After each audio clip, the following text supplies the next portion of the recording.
हर हर महादेव। शेषर नमस्ते मित्रों में दोस्तों, आज सभी शिव भक्तों के सामने एक बार फिर मेरे चैनल श्याम सदस्य में आप सभी शिव भक्तों का मैं स्वागत करता हूं और आप सभी शिव भक्तों से आशा करता हूं कि आप सभी शिव भक्त स्वस्थ और फिट होंगे मित्रों। चलिए मित्रों, आज आप सभी शिव भक्तों के लिए मैं एक उपाय लेकर आया हूँ जो कि बहुत ही जरूरत है इस उपाय की, क्योंकि लोग परेशान होते हैं, कर्जे से परेशान हैं, घर में पैसे की तंगी है, पैसा नहीं आ रहा है, बहुत ज़रूरतें हैं और पैसे न होने के कारण वो ज़रूरतें पूरी नहीं हो पा रही। तो ये उपाय है, ये एक ऐसा मंत्र लेके आया हूँ मित्रों जो इस मंत्र के प्रयोग से, इस पाठ के प्रयोग से और शमी पत्री के प्रयोग से आप अपने जीवन के सारी दुख समाप्त कर सकते हैं मित्रों। सारी जो भी धन की समस्याएं हैं, कर्जे से आप डूबे हुए हैं, कोई कर्जा मांग रहा है, आपको नित्य परेशान कर रहा है, आप नहीं दे पा रहे हैं और आप किसी को दिए हैं पैसा और वो पैसा आपको भी नहीं मिल पा रहा है, तो इन सभी समस्याओं से छुटकारा पाने का ये अचूक रामबाण उपाय आप सभी शिव भक्तों के सामने लेकर आएंगे। चलिए मित्रों, उपाय जानने से पहले मैं आप सभी शिव भक्तों से प्रार्थना निवेदन करूंगा कि अगर आप मेरे चैनल श्याम सदस्य में पहली बार आए हों तो मेरे इस चैनल को जरूर सब्सक्राइब कर लीजिए और बेल आइकन को अवश्य दबा लीजिए, जिससे कि मेरी आने वाली वीडियो आप तक नोटिफिकेशन पहुंच सके मित्रों, सबसे पहले आप तक पहुंच सके मित्रों।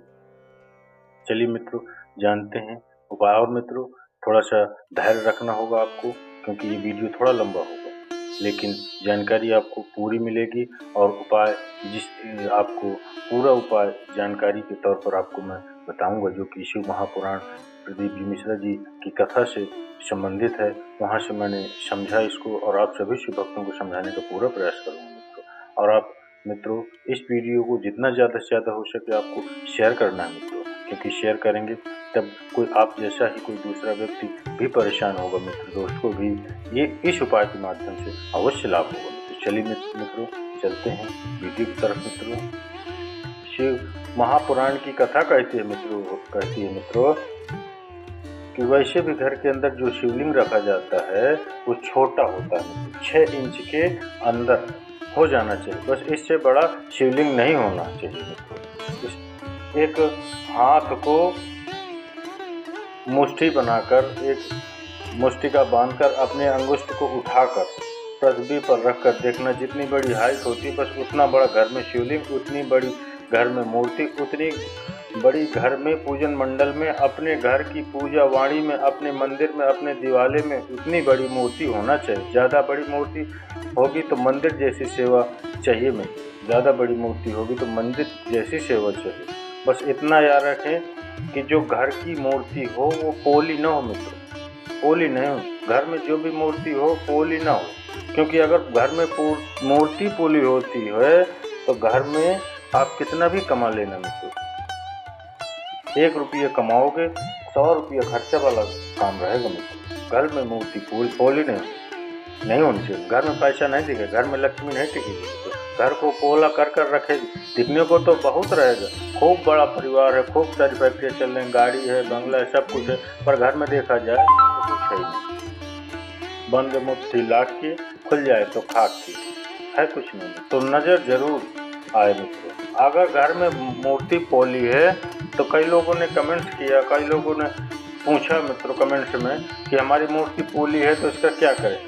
तो आपको ये मूर्ति को कहीं पीपल के पेड़ के नीचे नहीं रखना है, आपको कहीं इस मूर्ति को कहीं छोड़ के नहीं आना है मित्रों, कहीं आपको इस मूर्ति की, ये जो पोली मूर्ति आपके घर में है तो इसमें देखो, अगर इसमें मेल भरा जाए, मेल मिलता है भगवान के श्रृंगार का मेन मिलता है मित्रों बाजार में, तो उस मेन को मूर्ति की जो पोली है उसके अंदर भर दो तो मूर्ति ठोस हो जाए, जिससे मूर्ति ठोस हो जाए मित्रों।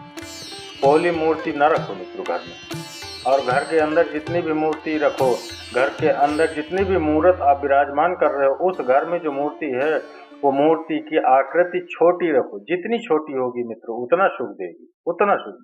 शिव महापुराण की कथा कहती है, रोग से मुक्ति देता है शंकर, कर्जे से मुक्ति देता है शंकर।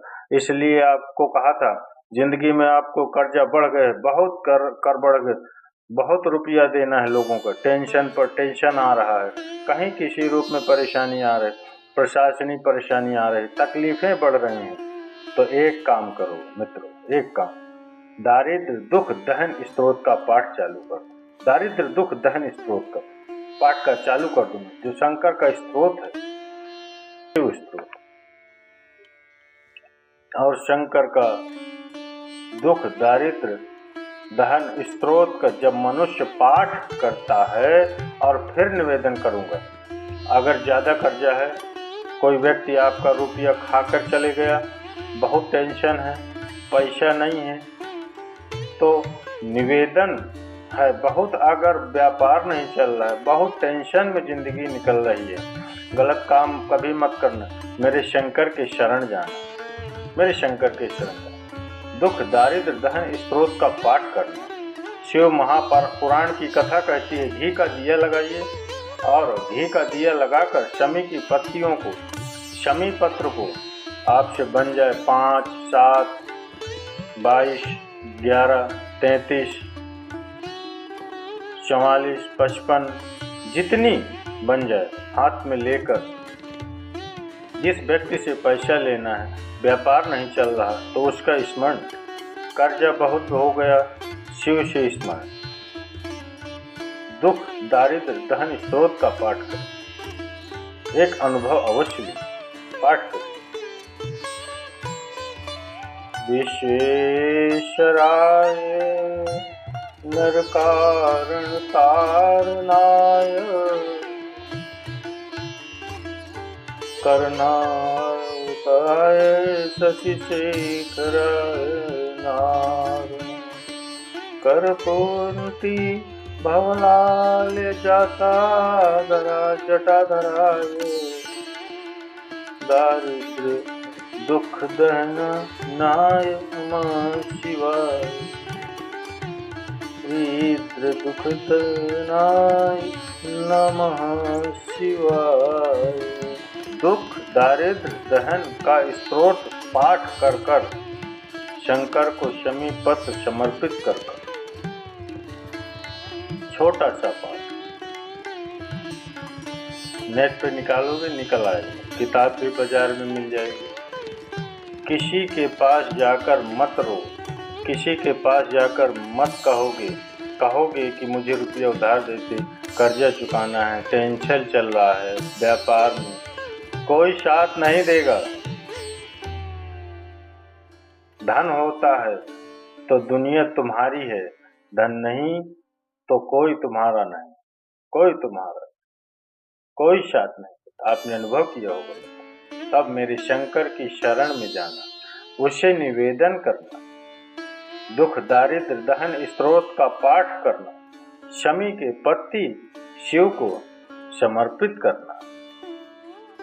पूरी दुनिया में जितने भी शिव के मंदिर हैं, सारे मंदिरों में अगर आप फल चढ़ाओगे, प्रसाद चढ़ाओगे शिवलिंग को, यदि वो टच हो गया तो वह प्रसाद सांसारिक मनुष्य नहीं खा सकता, वो मनुष्य संसार का मानव नहीं खा सकता।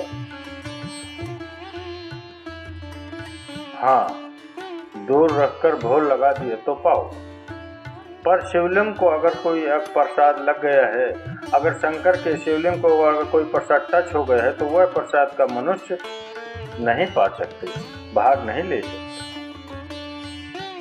वो प्रसाद फिर केवल कोई बैरागी, कोई त्यागी, जिसने अपना घर परिवार सब त्याग दिया, घर परिवार को सब छोड़ दिया, वो उस प्रसाद को खा सकता है।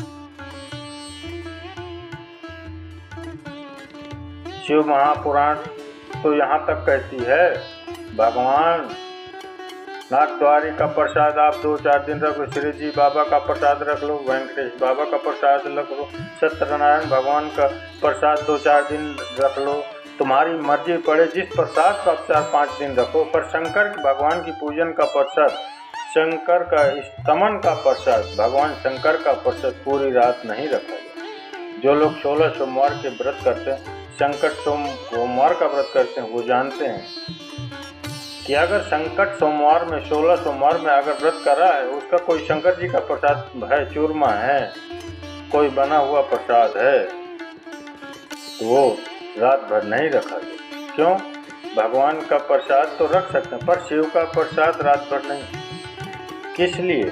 क्योंकि शंकर का प्रसाद रात जैसे जैसे ढलती है, रात जैसे जैसे अपने अपने आनंद पर आती है, रात जब पूर्ण रात्रि में आवे, तब भगवान शंकर के प्रसाद पर प्रेतों का हिस्सा, भूतों का हिस्सा, शंकर भगवान के गणों का हिस्सा उसमें आ जाता है।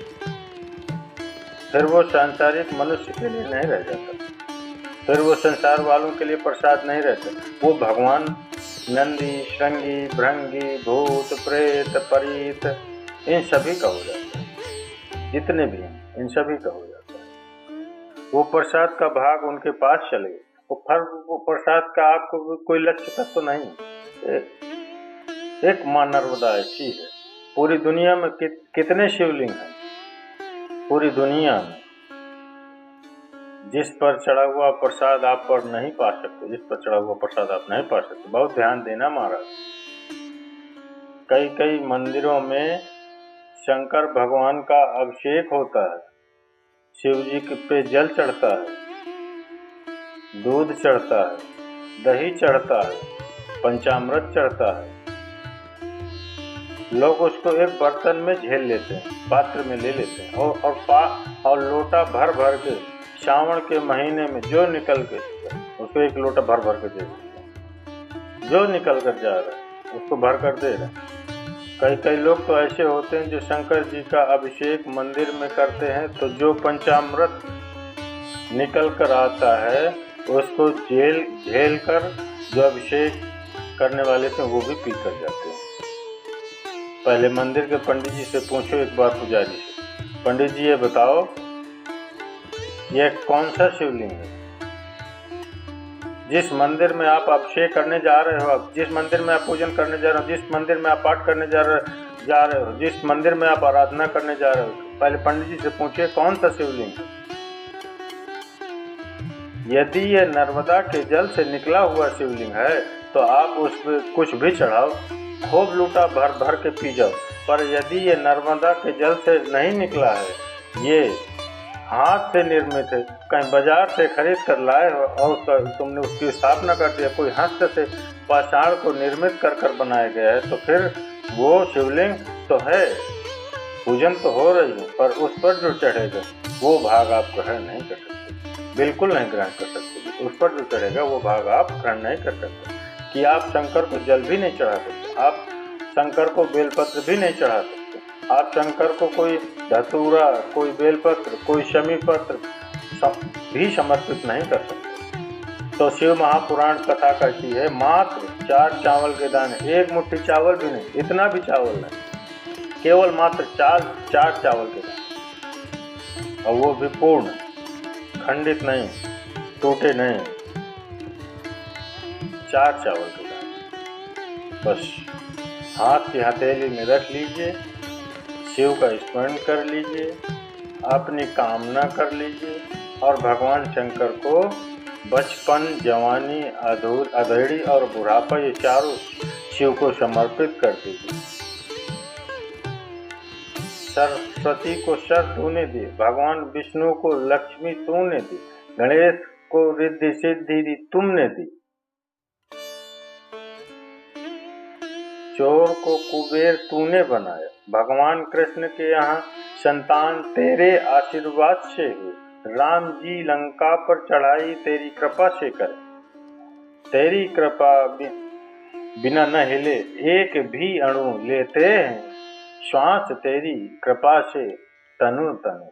श्री शिवाय नमस्तुभ्यं।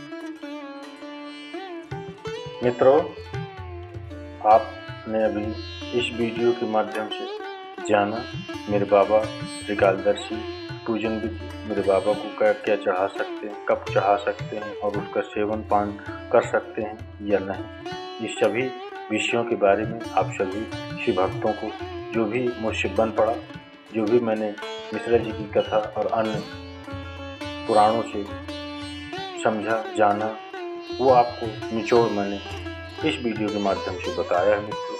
हो सकता है इसमें कुछ गलतियां भी हों मित्रों, तो आप उन गलतियों को नज़रअंदाज करते हुए भगवान बोध भावन श्री शंकर महाराज भोले बाबा त्रिकालदर्शी की शरण में जाइए। एक लोटा जल सभी समस्याओं का हल, इसका अनुसरण करते हुए आप सदैव मेरे बाबा त्रिकालदर्शी की शरण में रहिए और उनसे कामना करिए मित्रों, उनसे प्रार्थना करिए कि आपका सदैव भंडार भरा रखें। और मैं भी यही कामना करता हूँ मेरे सभी शिव भक्तों से, सभी संसार के मनुष्यों और माताओं बहनों के लिए कि बाबा कभी किसी माता बहन की गोद खाली नहीं रखना और मेरे भाई, मेरे बंधु, मेरे पिता तुल्य जो भी श्रोतागण हैं उन सभी की कभी जेब खाली नहीं रखना। मैं यही कामना करते हुए इस वीडियो को विराम की ओर लेके जाता हूँ।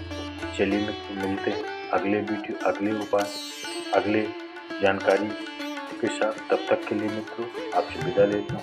हर हर महादेव, शीश्वर नमस्ते।